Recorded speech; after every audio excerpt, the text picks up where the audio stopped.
Welcome back. Hurricane season is less than 2 weeks away, and we haven't had a hurricane hit the Texas coast in 6 years. Yeah, fortunately, but we have plenty of experience with disastrous storms. Meteorologist John Dawson takes us back to 2005 and the lessons learned from Hurricane Rita. An estimated 3 million people fled prior to Rita's landfall, making it the largest evacuation in U.S. history. Average travel times to Dallas were 24 to 36 hours. Getting to Austin, 12 to 18 hours. And San Antonio, it took 10 to 16 hours. Many motorists ran out of gas or experienced breakdowns in the temperatures that neared 100 degrees. For those of us who are here during Rita, these images can be downright nauseating. It is a case of too many people, not enough roads or gas, and as a result, over 100 people died. Hurricane Rita taught us a lot about evacuation. Well, we advised people within the storm surge areas to leave, but people from way outside the storm surge areas left because they had just seen the devastation that occurred in Katrina.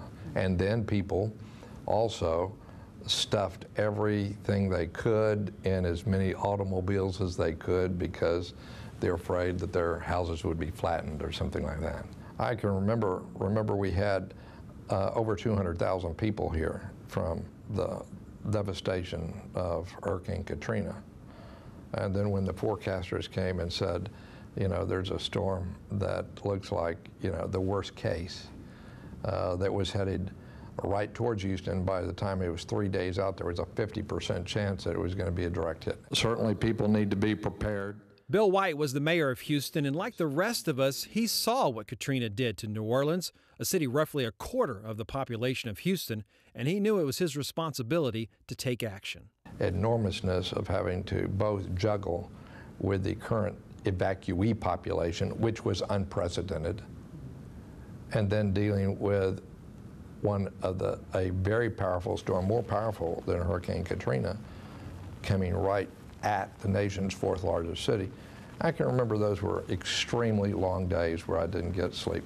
But the most powerful hurricane ever recorded in the Gulf of Mexico turned its aim away from Houston and weakened. It made landfall at the Texas-Louisiana state line as a Category 3 hurricane. You know, that was a lesson to people. Listen carefully to what the public authorities are saying about who needs to and who should not evacuate. And you don't need to take everything with you in every automobile you have. In addition to making smarter decisions, the 7.5 million people in the Houston area now have more lanes to reach higher ground. If you've noticed when you're driving to San Antonio, you'll see on the shoulder we have a blue shield with the little hurricane symbol in the middle. And what that simply means is we're in a position we can convert that shoulder into a travel lane and now have an additional lane heading out of harm's way. These are called evacu lanes and are quicker and easier to implement than contraflow. They are currently on Interstate 10 towards San Antonio, US 290 to Hempstead, and brand new this year, State Highway 36 from Freeport to Rosenberg.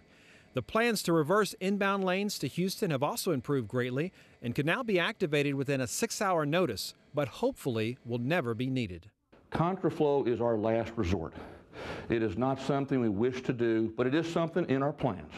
We keep that in our back pocket, but truly it is something we hope not to have to implement. I'm meteorologist John Dawson.